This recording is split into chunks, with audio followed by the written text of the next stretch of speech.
Bismillahirrahmanirrahim. Assalamualaikum warahmatullahi wabarakatuh. Innal hamdalillah nahmaduhu wa nasta'inuhu wa nastaghfiruh wa na'udzu billahi min syururi anfusina wa min sayyiati a'malina. May yahdihillahu fala mudilla lahu wa may yudlil fala hadiyalah.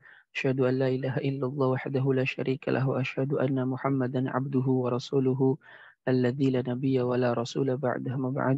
As'alullah subhanahu wa ta'ala an yamunna 'alaina bi'ilmin nafi' wa amalin shalih wa an yufaqqihana fid din wa an yaftaha lana futuhal 'arifin wa an yarzuqana Allah al-ikhlas fil aqwali wal a'mal. Allahumma amin. Rabbi shrah li sadri wa yassir li amri wahlul 'uqdatam min lisani yafqahu qawli. Ikhwani wa akhwati fillahi rahimakumullah. Alhamdulillahirabbil alamin. Segala puji hanya bagi Allah Subhanahu wa taala. Pada kesempatan pagi hari ini di 10 terakhir Ramadan ya, kita bisa kembali berjumpa dalam rangka Thalabul Ilmi, mengkaji kitab Lubul Usul karya Syekhul Islam Zakaria Al-Ansari rahimahullahu taala.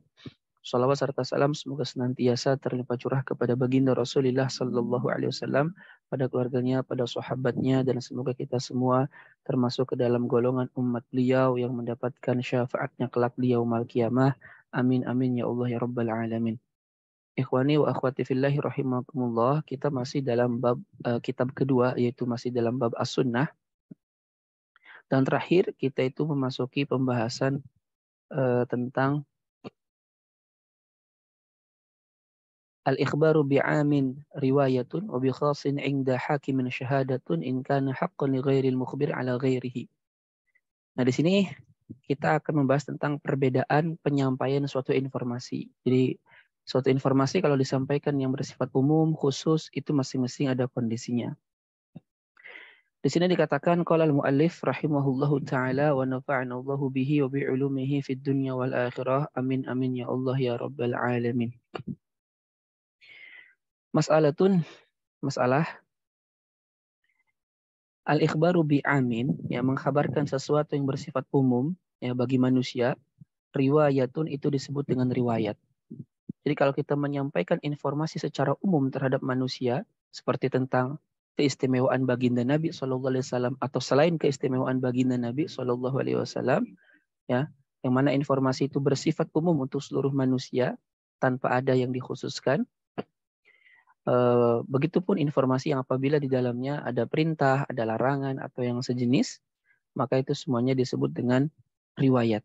Jadi kalau informasi bersifat umum untuk seluruh manusia, baik tentang larangan, contohnya jangan riba, tentang kewajiban untuk menjalankan sholat, tentang keistimewaan Nabi, maka itu semua disebut dengan riwayat. Jadi riwayat secara hakikat adalah mengkhabarkan sesuatu yang bersifat umum bagi seluruh manusia. Ya. Nah, ini berbeda dengan syahadah. Wal ikhbaru bi khassin, sedangkan mengkhabarkan sesuatu yang bersifat khusus, inda hakimin, di depan seorang hakim, syahadatun, maka itu disebut dengan syahadah atau persaksian. Ya. Tapi di sini ada batasannya, in kana haqqan li ghairil mukhbir ala ghairihi. Ya. Apabila sesuatu tersebut ya berupa hak bagi selain pemberi kabar yang membebani orang lain. Jadi in kana, apabila haqqan, hak li ghairil mukhbir, selain daripada yang menyampaikan informasi, ala ghairihi, atas orang lain. Jadi nanti ada perbedaan antara riwayat, fatwa, syahadah, ya. Sama satu lagi itu dalam fikih itu adalah ada satu lagi saya lupa. Riwayat, persaksian, fatwa, ya, qadhi kalau tidak salah, keputusan hakim.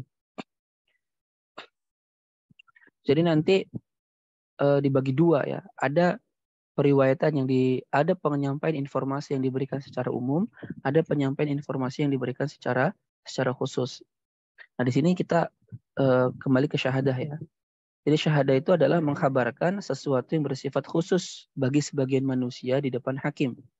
Ya, jadi tidak bersifat umum. Manakala sesuatu tersebut berupa hak bagi selain pemberi kabar yang membebani orang lain. Jadi apa yang disampaikan oleh saksi itu sesuatu yang bukan menjadi hak dia, tapi menjadi hak orang lain, ya, yang membebani perkara orang lain. Jadi dia bersaksi atas perkara orang lain yang memiliki polemik dengan orang lain.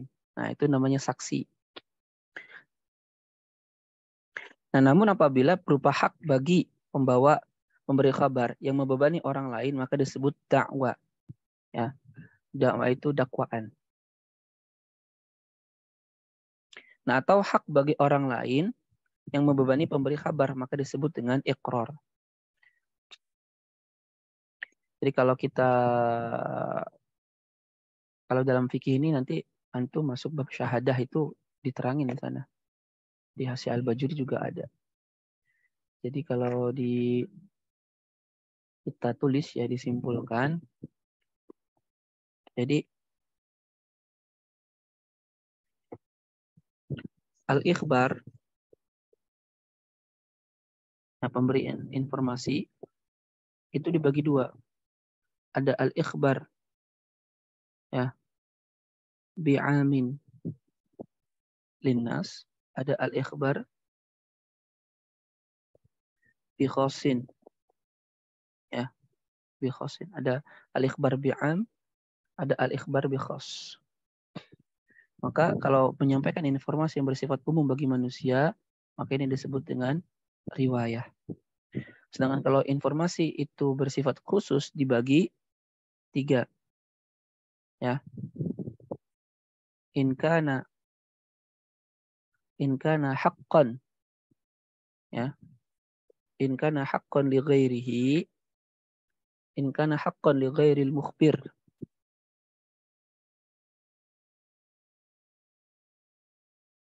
In kana haqqan li ghairil mukhbir ala ghairihi.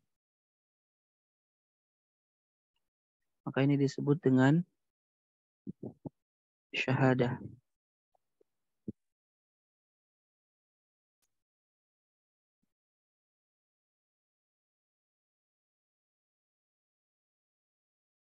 Sedangkan in kana haqqan li mukhbirin ala ghairihi, ini dakwah.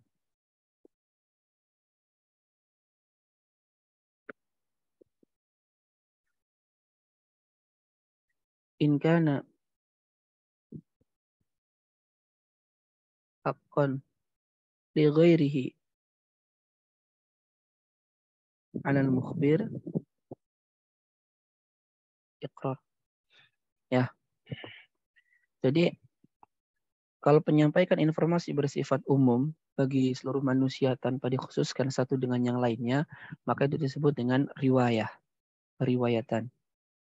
Sedangkan kalau informasi yang bersifat khusus, artinya hanya untuk satu di antara manusia, maksudnya tidak semua, maka itu dibagi tiga. Jika informasi yang bersifat khusus itu berkaitan dengan hak selain yang menyampaikan atas orang lain, maka itu disebut dengan syahadah, persaksian.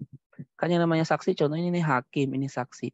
Saksi itu kan bukan pelaku, bukan juga yang menuntut ya. Saksi itu hanya menyampaikan informasi yang bersifat khusus tentang haknya orang lain ya, terkait dengan orang lain lagi, gitu kan. Contohnya dia menjadi saksi atas saksi atas pembunuhan lah contohnya. Atau saksi atas hutang piutang contohnya. Kan ini saksi. Nah, yang hutangnya Muhammad, ya, yang piutang Zaid. Nah, kan ini hanya bersaksi bahwa Muhammad ya punya beban atau Zaid ini punya hak Muhammad punya kewajiban atas Zaid dan Zaid punya hak atas Muhammad berupa hutang. Nah, maka saksi ini tidak ada kaitannya sama sekali dengan apa yang dia sampaikan. Ya, dia hanya berkaitan dengan haknya orang lain yang dibebankan kepada orang. Nah, itu namanya persaksian syahadah. Sedangkan kalau yang kedua, apabila informasi yang bersifat khusus itu adalah hak bagi pembawa berita tadi atas orang lain, maka disebut dengan dakwah. Yang disebut dengan dakwaan, tuduhan. Nah, kalau dakwah, si fulan ini memang dia memiliki hak yang dilanggar atau hak yang coba untuk diambil dari orang lain. Contohnya Zaid. Nah, maka dia ini dakwah, dia mendakwa, dia menuntut Zaid itu punya hutang sebesar 5 juta yang belum dibayarkan. Dan dia berkata kepada hakim, si Zaid ini punya hutang ke saya sebesar 5 juta. Nah, di sini menyampaikan informasi bersifat khusus terkait dengan Zaid, yang mana informasi itu berkaitan dengan hak dia atas Zaid. Ya, maka ini namanya apa? Dakwah. Yang ketiga apabila kemudian informasi itu bersifat hak atas orang lain, atas dirinya, maka itu namanya iqrar. Iqrar itu pengakuan. Jadi contohnya kayak ini Fulan, Zaid, sini Muhammad. Nah, Muhammad ini mengatakan bahwa si Zaid ini punya kebalikan tadi, si Muhammad ini punya hutang ke saya 5 juta. Dia belum bayarkan kepada saya. Ya. Afwan. Kalau in kana haqqun li ghairihi 'alal atau hak bagi orang lain yang membebani pemberi khabar, maka disebut dengan ikrar, pengakuan. Kalau pengakuan sih harusnya Muhammad ini mengakui bahwa ia punya kewajiban kepada Zaid berupa hutang 5 juta. Menyampaikan secara informasi bahwa Muhammad itu punya hutang 5 juta kepada Zaid. Nah, makanya ini namanya ikrar, pengakuan. Jadi dia membawa informasi bersifat khusus tentang Zaid, ya, bahwa dia memiliki kewajiban kepada Zaid berupa hutang 5 juta. Maka itu namanya ikrar. Ya. Difaham ya perbedaan antara syahadah, dakwah, dan ikrar.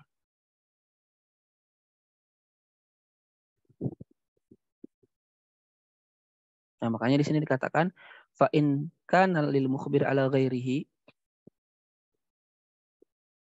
fa in kana, jika informasi yang bersifat khusus itu adalah hak bagi seorang pembawa informasi atas orang lain, fa dakwah, maka itu dakwah. Au li ghairihi alaihi, atau kepada orang lain atasnya. Jadi kewajiban orang lain atas dirinya. Wa in lam yakun inda hakim, sekalipun tidak di sisi hakim, fa ikrarun, maka ikrar. Karena ikrar itu kita mengakui, ya, kewajiban kita atas orang lain atau hak orang lain atas kita. Jadi kayak kita mengakui saya itu punya utang ke fulan 5 juta. Nah, itu ikrar. Artinya kita mengakui hak orang lain atas kita atau kewajiban kita atas orang lain. Nah, itu namanya ikrar. Tadi sudah dicontohkan ya, termasuk contoh riwayat itu adalah mengkhabarkan khususiat, ya, hal-hal yang bersifat khusus bagi Nabi Shallallahu Alaihi Wasallam. Ya, karena tujuan pengkhabarannya adalah agar meyakini kekhususan perkara tertentu bagi seseorang yang mendapatkan khususiyah. Ya, yang mana keyakinan ini kan bersifat umum untuk seluruh manusia. Sedangkan hal-hal lain yang termuat dalam perkara umum seperti perintah, adanya larangan, ya, atau yang sejenisnya,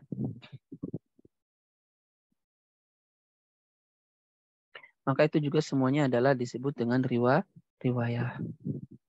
Kemudian wal mukhtar, menurut pendapat yang mukhtar, anna asyhadu insya'un, bahwa lafaz asyhadu itu adalah kalam insya, ya, tadammana ikhbaran, yang memuat lafaz khobar.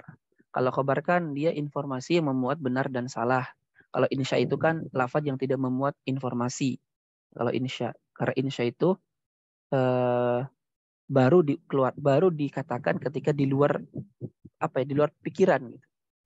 Jadi kayak contoh duduklah kamu. Nah, kita baru mensifati kalimat itu ketika ada kalimat duduklah kamu. Ya, makanya tidak bisa dikatakan jujur dan dusta. Beda dengan informasi. Kalau informasi kan kemarin Z jatuh. Nah, itu kan kalimat itu sudah terjadi sebelumnya. Sudah tersifati sebelumnya. Sehingga kalau sesuai dengan kenyataannya maka jujur. Kalau tidak sesuai maka itu dusta.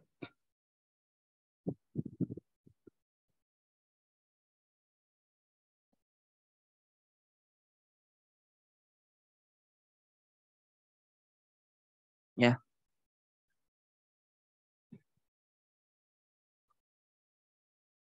Jadi dia asyhadu itu insya'un tadammana ikhbaran. Dia insya tapi mengandung ikhbar. Sebenarnya asyhadu sendiri secara hakikat dia itu ikhbar, ya, menyampaikan informasi harusnya. Makanya di sini dikatakan di dalam catatan kakinya ay ma'nan, yaitu insya secara makna. Karena wa illa fahiya mawdu'atun lil ikhbar. Karena asyhadu itu ya secara hakikat adalah lafaz yang digunakan untuk ikhbar.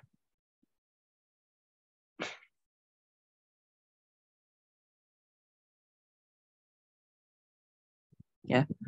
Jadi intinya lafaz asyhadu itu secara mana insya tapi masih memuat tentang khobar, tentang informasi.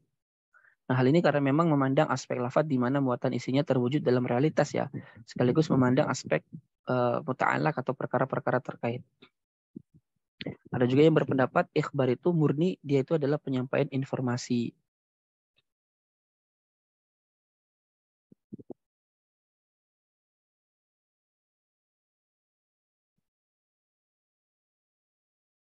Nah, ini tentang lafaz aja sebenarnya nggak jadi masalah sih. Nanti dalam bab fikih masuknya sini. Intinya lafaz asyhadu itu dipertentangkan oleh para ulama apakah itu insya, apakah dia khobar mahad, khobar murni, ataukah insya mahad, insya murni atau tidak. Ya, intinya begitu sih. Ya, kita lanjut aja lah. Itu juga tidak terlalu berpengaruh terhadap pembahasan usul. Kemudian wal mukhtar dan pendapat yang terpilih an-nasiyagha al-uqud bahwa bentuk-bentuk akad, lafaz-lafaz akad, sigat akad ya, wal hulul dan juga pelepasan hak. Kabi'tu seperti bi'tu aku membeli, aku menjual, washtara itu aku membeli, wa a'taqtu aku membebaskan, insya'un itu adalah insya. Liwujudi madmuniha fil kharij biha karena adanya maknanya di dalam aspek luar. Jadi kalimat-kalimat bi'tu, ishtara itu walaupun dia menggunakan jumlah fi'liyah yang itu adalah khobar, informasi, tetapi secara hakikat dia itu adalah insya. Kenapa insya? Karena dia tidak mensifati sesuatu yang sudah terjadi lah intinya gitu. Tapi dia baru bisa disifati dari aspek luar ketika kita ucapkan. Kayak tadi kan, ijlis, duduklah. Ya, duduklah itu tidak bisa disifati benar dan salah. Karena duduklah itu sesuatu yang dihukumi ketika sudah dikeluarkan. Gimana ya maksud saya ya? Intinya kalau gampangnya itu adalah lafaz yang tidak mengandung informasi. Tidak mengandung informasi terhadap sesuatu. Ya, kayak duduklah. Itu kan bukan informasi, itu perintah. Nah, itu insya. Intinya gitu insya. Nah, lafaz bi itu aku mau membeli itu bukan informasi. Ya, karena kita mensifati lafaz itu ketika dikeluarkan. Ya, yang kalau di sini kan artinya liwujudi madmuniha fil kharij biha, yaitu karena muatan isinya terwujud dalam realitas. Ya, jadi banyak sekali dalam Al-Quran itu kalimat khobari bermakna insya. Kalimatnya informasi tapi maknanya insya. Ya, kenapa insya? Ya karena dia tidak mensifati sesuatu yang di dalam benak gitu. Kalau informasi kan sudah terjadi sebelumnya gitu. Kalau insya itu belum ada terjadi sebelumnya. Gampangnya begitu. Maka dia dipindahkannya dari kalimat informasi menjadi kalimat insya secara majas. Waqala Abu Hanifah, sedangkan Imam Abu Hanifah berpendapat innaha ikhbarun ala asliha, bahwa kalimat itu semua adalah pemberian informasi secara asal. Jadi secara asal memang itu hanya memberikan informasi. Bi an yuqaddara wujudu madmuniha fil kharij qabila talaffuz biha. Itu dengan ditakdirkan adanya kandungan makna tersebut dalam realitas sebelum diucapkan.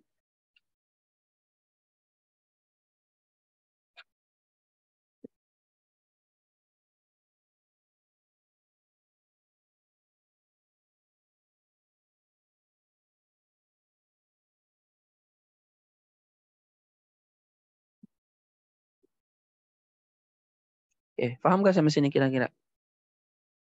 Jadi sikot akad ya ankah tuka zawaj tuka itu bukan informasi ya, itu insya'i. Kita masih ingat ya itu definisi khobar, insya.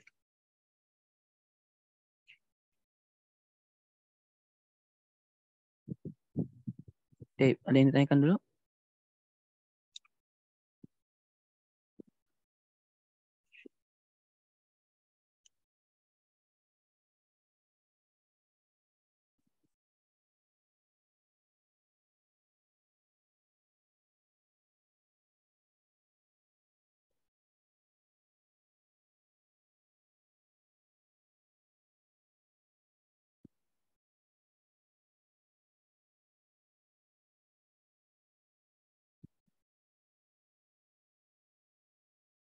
Mm-mm.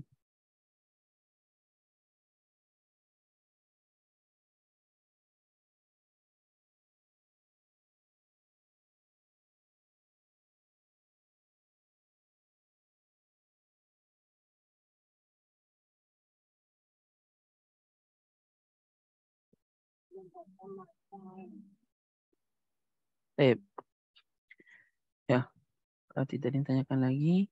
Berikutnya adalah al-jarh wa ta'dil. Yasbutu al-jarh wa ta'dil. Jarah dan ta'dil itu ditetapkan atau terbukti biwahidin dengan satu pendapat ulama fir riwayah dalam riwayat. Jadi jarh wa ta'dil itu adalah bagaimana ulama itu menjarah, mengkritik seorang pembawa riwayat ya karena adanya kelemahan dalam dirinya, itu namanya jarah.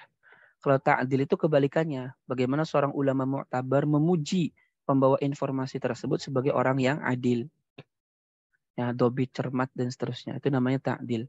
Dalam ilmu hadis ini pembahasan ini dibahas secara khusus di dalam pembahasan al-jarhu wa ta'dil. Dan wal mukhtar, pendapat yang terpilih, annahu bahwasanya yathbutu, ya, telah menjadi tetap al-jarh wa ta'dil. Jarah dan ta'dil itu biwahidin fi riwayati faqat, dengan pendapat satu orang ulama saja dalam periwayatan. Dan ini memang pendapat mayoritas ulama hadis, bahwasanya jarh wa ta'dil itu cukup disampaikan oleh satu orang ulama mu'tabar dalam jarh wa ta'dil, maka itu sudah cukup untuk menghukumi rawi tersebut. Nah, di sini dikatakan mukhtar, memang ada khilaf di kalangan para ulama. Ada yang mengatakan harus 2 orang, ada yang mengatakan harus 3 orang. Tapi ala kulli hal, pendapat yang terpilih sebagaimana yang dikatakan oleh Imam Ibnu Shalah dalam Muqaddimah Ibnu Shalah, bahwa penetapan jarh wa ta'dil cukup hanya dikatakan oleh satu orang ulama. Tapi satu orang ulama ini mesti ulama yang mu'tabar, yang memang diakui dalam hal penentuan jarh wa ta'dil. Nah, Imam Az-Zahabi rahimahullah itu punya kitab khusus terkait dengan daftar ulama-ulama yang memiliki kapabilitas untuk menilai jarh wa ta'dil. Ya. Ai bi khilafi syahadah. Ini berbeda dengan persaksian. Karena la yathbutani fiha illa bi'adad. Karena dalam persaksian itu tidak bisa ditetapkan kecuali harus dengan 2 orang minimal. Ya. Dalam persaksian minimal 2 orang. Kalau dalam jarh wa ta'dil tidak.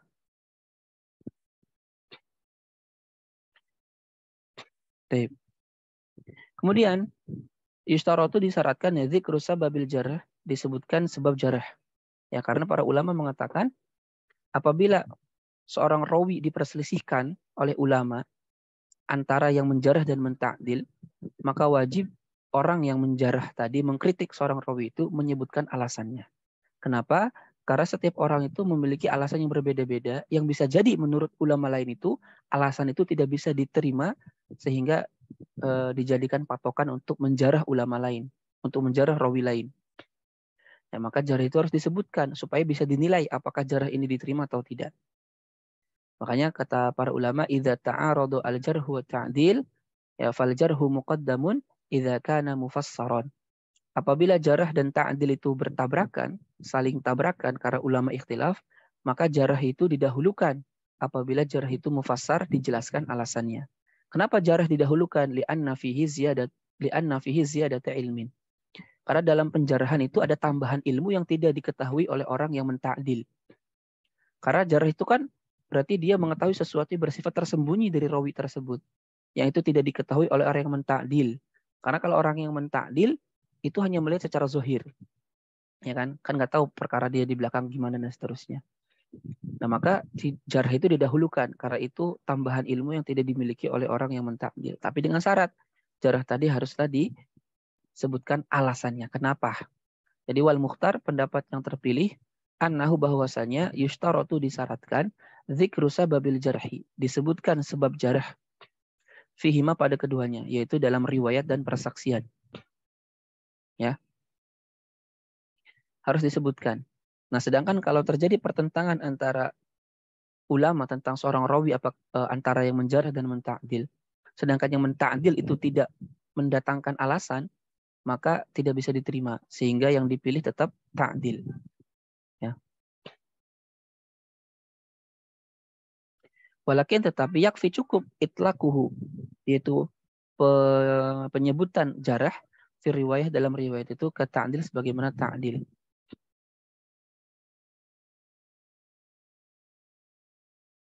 Ka'an yaqula al-jari seperti seseorang yang menjarih itu berkata fuladun da'if aw laysa bisyai' in urifa madhhabu al-jari min annahu la yajrahu illa biqadhin. Jika diketahui madhabnya orang yang menjarah karena bahwasanya ia itu tidak menjarah kecuali yang cacat-cacatnya saja. Jadi intinya cukup gitu dalam penyebutan jarh itu sebagaimana ta'dil dengan mengatakan fulan dhaif, laisa bisyai dan seterusnya. Dengan syarat orang yang mengatakan tadi itu memang kita ketahui keyakinan mazhab mereka dalam menjarh. Ya, sehingga bisa diterima. Sehingga kalau ada orang yang tidak diketahui, ulama yang menjarh itu tidak diketahui mazhabnya, maka tidak cukup disebutkan fulan dhaif. Fulan dhaif itu kan masih belum jelas alasan dhaifnya kenapa. Apakah karena hafalannya buruk atau apa dan seterusnya.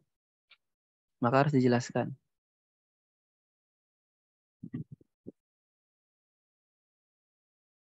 Nah, makanya di sini dikatakan al-jarhu muqaddamun ala ta'dil inda ta'arud. Jarh itu didahulukan atas ta'dil ketika terjadi pertentangan. Ya. Wal jarhu muqaddamun inda ta'arudi ala ta'dil. Jarh itu didahulukan ketika terjadi pertentangan di atas ta'dil. In zada adadul jari ala adadil mu'adil ijma'an. Apabila jumlah orang yang menjarah itu lebih banyak dari jumlah orang yang menta'dil ijma'an secara ijma'. Nah, cuman ini secara ijma' ini perlu di apa ya, fihi nadhar, ada nadhar karena kalau yang menta'dilnya banyak sedangkan yang menjarahnya satu orang dan yang menjarahnya itu adalah ulama yang jahabilah, ulama yang pakar, dan dia menjarahnya dengan disebutkan alasannya, maka itu berterima. Maka itu berterima, ya, walaupun yang menta'dilnya banyak. Ya.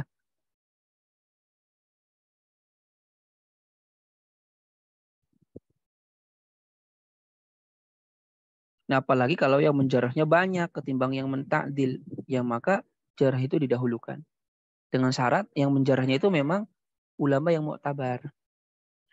Wa kadza in lam yazid alih. Begitu juga apabila jumlah yang menjarahnya tidak lebih dari yang menta'dil, seperti sama, atau yang menjarahnya lebih sedikit daripada yang menta'dil. Fil ashah menurut pendapat yang sahih, jarah tetap didahulukan. Dengan syarat jarah tadi harus menyebutkan apa? Alasannya. Kenapa dia dijarah? Ya.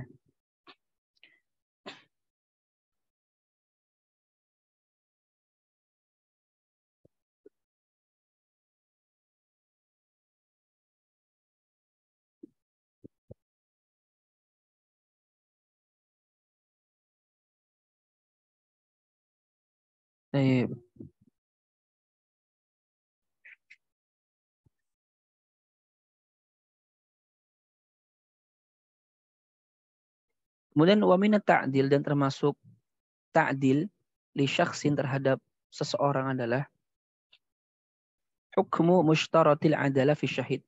Adalah vonis hukum dari hakim yang menetapkan kriteria sifat adil bagi orang tersebut, ya, bisyahadah, dengan persaksian tadi. Jadi wamina ta'dil termasuk pentakdilan adalah terhadap seseorang itu adalah hukmu, adalah memvonis, ya, atau pemberian hukum mushtaratil adalah yang disyaratkan keadilan dalam persaksian bisyahada dengan persaksian min dzalika syakhsi dari orang tersebut. Jadi kalau hakim menetapkan fulan itu adil, maka itu sama dengan ta'dil. Kenapa? Ya idlau lam yakun adlan indahu lamma hakama bisyahadatihi. Karena kalau seandainya fulan itu tidaklah adil di sisi hakim, tidak mungkin hakim akan memutuskan berdasarkan persaksiannya. Maka ta'dil dari seorang hakim terhadap orang itu sama dengan ta'dil dalam periwayatan.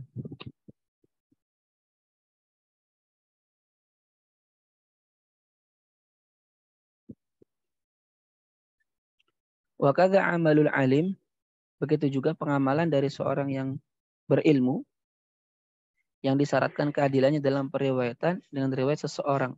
ta'dilun lahu fil ashah itu juga ta'dil bagi orang tadi menurut pendapat yang sahih. Jadi kalau ada nih seorang ulama mu'tabar, ulama fikih lah, katakan Imam Syafi'i, itu mengamalkan riwayat yang diriwayatkan oleh fulan ini, maka itu sama dengan ta'dil terhadap fulan ini. Kenapa? Karena tidak mungkin orang alim ini mengambil pengamalan dari riwayat orang dia kecuali orang itu adalah seorang yang adil. Nah, tapi pendapat yang kuat sebenarnya kalau menurut ulama hadis, pengamalan daripada seorang rawi atau seorang ulama terhadap riwayat hadis itu bukanlah ta'dil. Kenapa? Ya karena bisa jadi ada riwayat lain yang lebih sahih yang kemudian menguatkan riwayat yang fulan. Nah, ini pendapat yang benar, yang rojih. Jadi pendapat yang rojih, yang kuat adalah pengamalan seorang ulama terhadap riwayat seseorang bukan berarti ta'dil. Karena bisa jadi ulama ini mengamalkan itu karena sebab yang lain. Bukan karena sebab ta'dil adanya keadilan dari para perawi. Paham ya?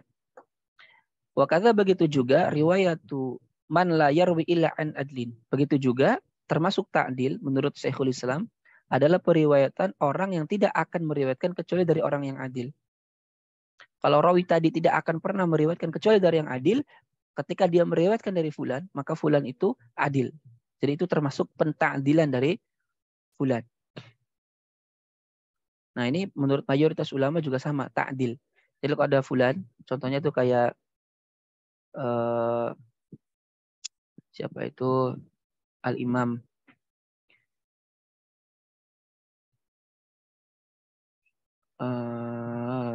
Yahya bin Sa'id Al-Qattan. Ya, itu beliau tidak pernah meriwayatkan kecuali dari orang yang thiqah. Ya, dan dia memang ulama yang mu'tabar. Maka ketika dia meriwayatkan dari fulan, itu sama dengan ta'dil terhadap fulan tersebut. Karena ia tidak pernah meriwayatkan hadis kecuali daripada yang thiqah.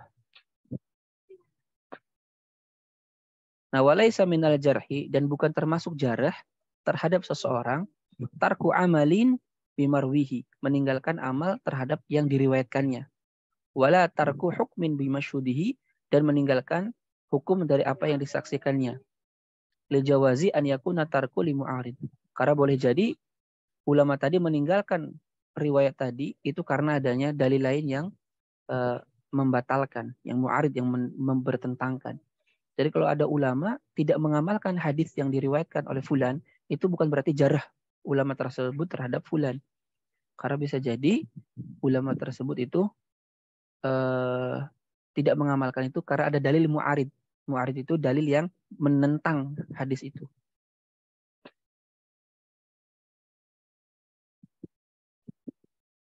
Wala haddun lahu fi syahadati zina. Dan ya, juga had yang ditimpakan dalam persaksian zina. Ya.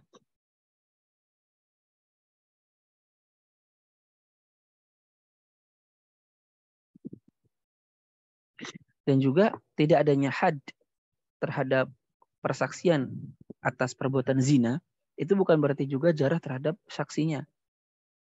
Karena bisa jadi memang nisab syahad persaksiannya kurang. Itu harus 4 orang kan.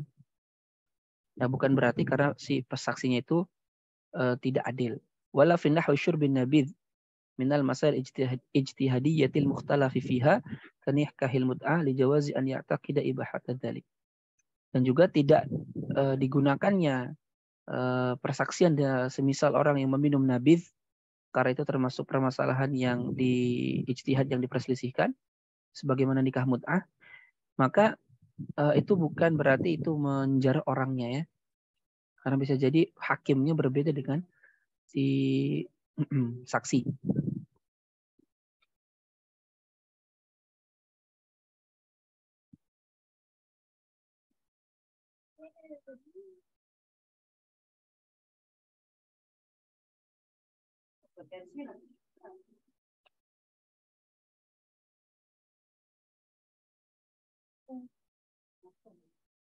Paham nggak sampai sini? Dikit lagi aja ya. Apa Ustaz? Ada sedikit pertanyaan Ustaz. Setelah menyimak tadi, berarti terkait dengan jar wa ta'dil ini mungkin kalau menurut saya yang penting itu mengetahui ulamanya, Ustaz ya. Yang tadi di Imam Zahabi ya, Ustaz ya. Iya, betul. Apakah mungkin ulama katakanlah setelah masanya Imam Zahabi itu akan kita menemukan bukunya lagi, artinya ada ulama-ulama di akhir-akhir setelah ulama-ulama yang termuat di buku kitab Imam Zahabi itu bisa melakukan jarwah ta'dil, Ustaz. Iya. Sebetulnya Imam Zahabi sendiri kan gak pernah ketemu dengan para rawi itu. Imam Zahabi, Imam Ibnu Hajar itu kan gak ketemu dengan orang-orang yang meriwayatkan hadis tersebut. Lalu bagaimana mereka bisa melakukan penilaian jarh wa ta'dil? Jawabannya adalah mereka melakukan komparasi ya. Dengan apa? Melihat, membaca buku-bukunya para ulama yang hidup semasa dengan para rawi tersebut. Nah, kalau berbicara kan gini, kalau Imam Bukhari, Imam Ahmad bin Hanbal, Yahya bin Ma'id, Yahya bin Sa'id Al-Qattan, ya kan? Abdurrahman Al-Mahdi, Imam Asy-Syafi'i, ya. Kemudian Imam Ad-Daraqutni, Imam Al-Hakim, Imam Nasa'i, Imam Abu Daud itu kan memang semasa dengan para perawi yang meriwayatkan hadis, sehingga mereka bisa meneliti langsung rawi ini memang adil atau enggak, entah diuji, entah dengan melakukan pertanyaan, uji kompetensi dan lain-lain. Sedangkan kalau masa Ibnu Hajar, Imam Zahabi kan udah jauh dari masa pembukuan riwayat. Sehingga mereka bagaimana bisa menilai seorang rawi itu adil atau tidak? Jawabannya dengan komparasi. Dengan membaca buku-buku ulama yang memang sezaman. Seperti buku At-Tarikh Al-Kabirnya Imam Bukhari, buku Jarh wa Ta'dilnya Imam Abu Hatim Ar-Razi, ya, buku Jarh wa Ta'dilnya Imam Ahmad. Kemudian mereka akan melakukan yang namanya tarjih, penguatan apabila terjadi pertentangan. Nah, kalau zaman setelah beliau sampai zaman sekarang bisa nggak melakukan itu? Ya jelas bisa. Tapi dengan cara tadi, kita membaca bukunya para ulama dalam komentar mereka terhadap rawi tersebut. Kemudian kita melakukan yang namanya kalau terjadi perbedaan tarjih sesuai dengan kaidah-kaidah yang akan kita pelajari nanti dalam bab al-jarh wa ta'dil. Jadi ulama yang mu'tabar yang melakukan jarh wa ta'dil itu terbatas sampai pada masa pembukaan hadis. Intinya gitu, abad ketiga atau keempat Hijriah. Ya, sedangkan abad setelahnya itu bukan lagi konteksnya dalam menilai rawi, ya, tapi konteksnya adalah dalam memahami ungkapan-ungkapan para ulama mu'tabar tersebut dalam menilai seorang rawi. Begitu. Paham nggak kira-kira maksud saya? Bisa dipahami, Ustaz. Berarti yang saya simpulkan tuh yang mu'tabarnya di sini adalah yang terkait dengan sezaman dengan perawi itu, Ustaz ya? Ya. Oh ya. Berarti kalau yang dinilai itu berarti kan selain sahabat ya, tabi'in dan tabi'in, Ustaz. Ya, sampai kepada pembukaan hadis, sampai kalau Imam Bukhari ya berarti sampai Imam Bukhari. Oh, sampai jadi ke Imam Bukhari. punya guru. Nah, ya udah terus sampai ke atas itu ya dicek semua sampai sahabat. Sampai pembukaan hadis, sampai buku-buku yang sudah dibukukan, Sahih Bukhari, Sahih Muslim, Sunan Abi Daud, An-Nasa'i. Itu kan nanti Imam Nasa'i punya guru, yaitu dicek semua sampai sahabat. Satu persatu. Kalau misalnya kayak Imam Bukhari ya, yang misalkan beliau udah mengeluarkan kitab Sahihnya gitu, apakah dengan kaidah tadi apa yang ulama mu'tabar, berarti semua riwayat di Imam Bukhari itu udah pasti adil ya, Ustaz? Gimana kalau Imam Bukhari? Kan telah mengeluarkan kitab Sahihnya gitu ya. Berarti kan itu apakah saya nggak tahu nih, Imam Bukhari ulama mu'tabar kali ya, karena dia terkait dengan periwayatan hadis. Ketika beliau mengeluarkan Sahihnya itu, berarti kan beliau telah meneliti perawi-perawi hadis tersebut. Apakah bisa disimpulkan perawi-perawi yang telah disebutkan oleh Imam Bukhari dalam kategori Imam mu'tabar ini sudah cukup untuk menerangkan keadilannya? Oh, ya. Yang namanya penilaian jarh wa ta'dil itu ijtihadiyah. Tergantung sejauh mana pengetahuan ulama tersebut terhadap rawi itu. Yang itu memungkinkan adanya hal-hal yang tidak ia ketahui juga. Gitu. Jadi kalau semisal Imam Daraqutni mengomentari rawi tersebut adalah dhaif, lemah. Tapi nggak disebutkan lemahnya kenapa gitu. Ulama lain mengatakan adil. Nah, bisa jadi ketika ulama yang mutaakhir seperti Imam Ibnu Hajar ketika melihat ini ada sedikit menarik ini. Imam Daraqutni menyebutkan dhaif. Tapi imam yang lain, contohnya Imam Ahmad yang sama-sama mu'tabar mengatakan dia thiqah. Ini kan pasti ada sesuatu. Nanti diteliti oleh para ulama. Ternyata contohnya Imam Daruqutni itu menyatakan dhaif karena fulan itu pernah berbuat sekian, berbuat apa. Oh, dari sana bisa diketahui nih dhaifnya itu bersifat khusus ketika A.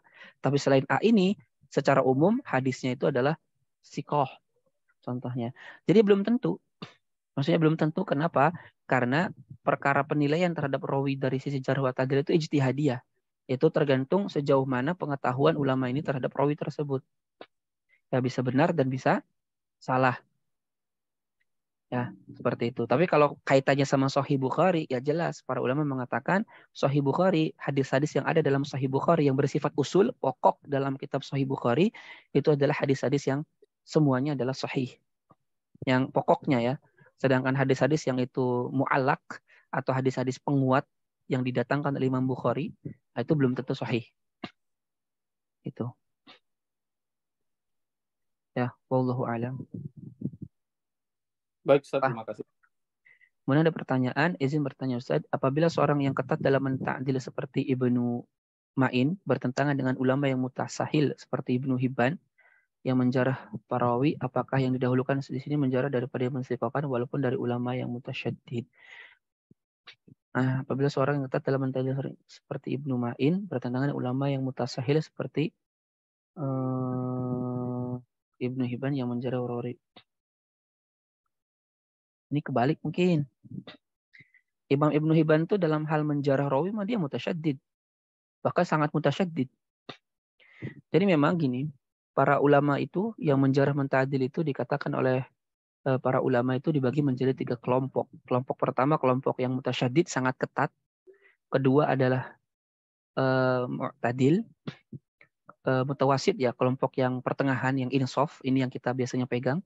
Yang ketiga adalah mutasahil, yang bermudah-mudahan.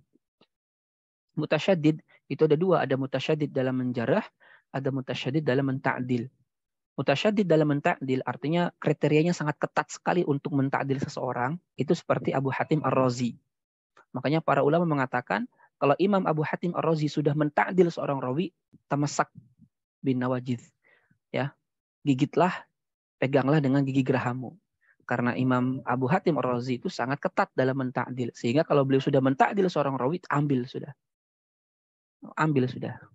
Karena beliau sangat ketat. Ya.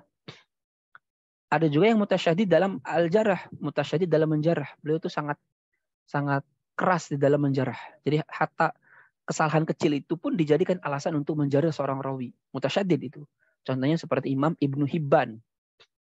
Imam Ibnu Hibban itu sangat mutasyadid dalam menjarah. Beliau itu sangat keras di dalam menjarah. Bahkan kesalahan sedikit pun itu dikategorikan sebagai jarah. Maka kalau Imam Ibnu Hibban sudah menjarah seseorang, itu tidak boleh secara otomatis kita langsung ambil. Tapi kita harus lihat bagaimana pendapat ulama lain. Kenapa? Karena Imam Ibnu Hibban mutasyadid dalam menjarah. Sehingga dia memungkinkan untuk menjarah seseorang melebihi kapasitas yang seharusnya. Gitu. Maka kita harus lihat komentar ulama lain supaya mendapatkan komparasi yang benar. Nah, yang kedua ada yang mutawasid. Ini yang kita biasa ambil. Mutawasid itu pertengahan. Artinya tidak berlebih-lebihan, tidak bermudah-mudahan. Dia insaf. Menyampaikan sesuai dengan apa yang ada. Seperti Imam Bukhari, ya, Imam Ibnu Hajar Al-Asqalani, Imam Ahmad Ibn Hanbal, ya. Itu adalah mutawasid. Cenderung ulama mutawasid itu kita boleh ambil karena dia insaf. Yang ketiga yang mutasahil, orang yang bermudah-mudahan. Seperti bermudah-mudahan dalam menta'dil. Artinya dia kriterianya terlalu longgar dalam menta'dil. Bahkan ulama rawi yang hakikatnya dia tuh sebetulnya harusnya dijarah karena adanya hal-hal yang memang mengharuskan dia dijarah. Tapi karena longgarnya kriteria sehingga dia menta'dil seperti Imam Ibnu Hibban. Jadi Imam Ibnu Hibban itu dalam menjarah mutasyadid tapi dalam menta'dil mutasahil. Nah, maka kalau contoh mutasahilnya Imam Ibnu Hibban itu, kalau ada seorang rawi tidak diriwayatkan kecuali oleh satu orang dan tidak ada ulama lain yang mentakdil dia, nah maka Imam Ibnu Hibban itu akan memasukkannya ke dalam as-thiqat. Padahal kan itu majhul kalau menurut ulama lain. Karena menurut Imam Ibnu Hibban selama rawi itu tidak ada yang menjarah, hukum asalnya ta'dil. Nah, makanya diambil. Ya. Ada juga yang mutasyahil dalam jarah. Tadi Imam Ibnu Hibban ya. Mutasahil dalam ta'dil. Mutasahil dalam ta'dil itu Imam Ibnu Hibban. Ada juga yang mutasahil dalam menjarah dan seterusnya. Seperti itu sih kurang lebih ya. Makanya pentingnya ada komparasi. Itu ya begitu. Supaya jelas. Wallahu a'lam. Paham belum?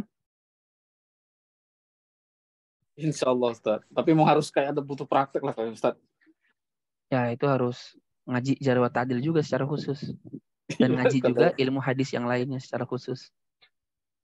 Begitu. Karena nanti kan banyak istilah-istilah, banyak kaidah-kaidah yang mesti dipahami. Ya, seperti itu. Dari mustalahnya ya kita belajar dulu. Setelah mustalah ya kita belajar kemudian jarh wa ta'dil, belajar ilal terakhir. Kalau dalam bidang ilmu hadis. Ya. ya, contohnya tadi ya kayak kayak Ibnu Hibban itu ternyata punya dua ya. Ada di satu sisi jar dia berbeda, ta'dil juga berbeda ya Ustaz ya.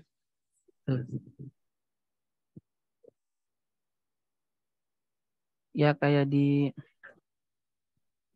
sebentar.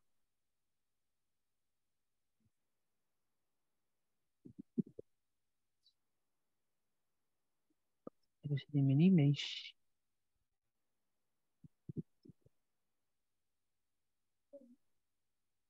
Kalau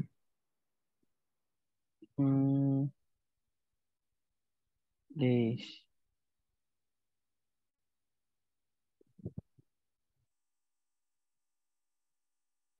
Contohnya gini. Contohnya antum ada aplikasi nih. Ya. Contohnya kita mau nyari hadis nih. Hadis apa? Contohnya hadis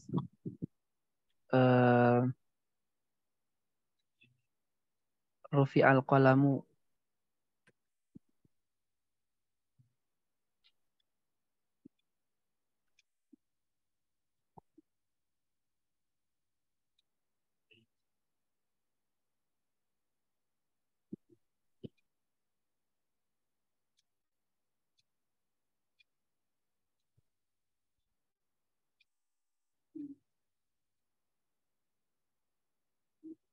Nah, di sini nanti kalau kita belajar ilmu hadis, pertama kan mentakhrij hadis nih.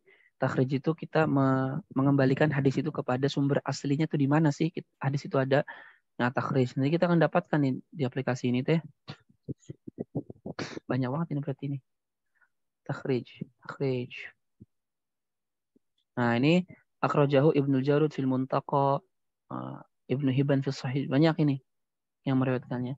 Nah, nanti kalau terkait dengan jarh wa ta'dil rawinya, kita ke rawi. Nah, Muhammad bin Yahya. Nah, nanti kan dia meriwayatkan dari siapa saja gurunya. Dia terus murid-muridnya siapa saja. Nah, komentar jarh wa ta'dilnya contohnya Ibnu Khuzaimah, waqala Ibnu Khuzaimah hadatsana Muhammad bin Yahya az-Zuhaili imamu ahli asrihi bila mudafa'ah. Ini ta'dil ini. Bahwa yang namanya Muhammad bin Yahya itu adalah imam pada masanya yang tidak ada pesaing. Terus kita cari yang lain. Imam Nasai apa komentarnya? Waqala Nasai thiqatun ma'mun. Ini ta'dil. Berarti dia fulan yang sikoh ini. Ibnu Hajar komentarnya apa? Al-Imam. Ta'dil ini. Imam Zahabi komentarnya apa? Al-Hafidh. Abdurrahman bin Mahdi ya. Kalau Abdurrahman bin Mahdi udah jelas lah. Sikoh ulama kibar beliau mah. Nah ini Ibnu Hibban tuh.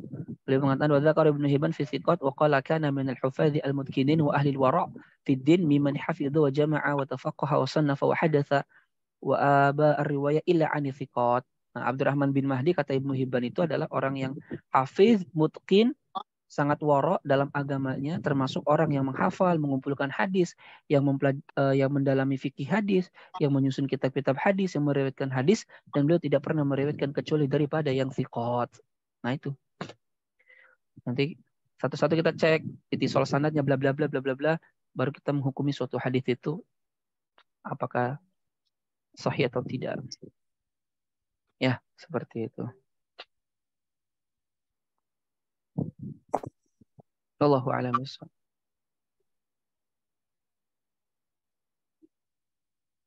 Tip.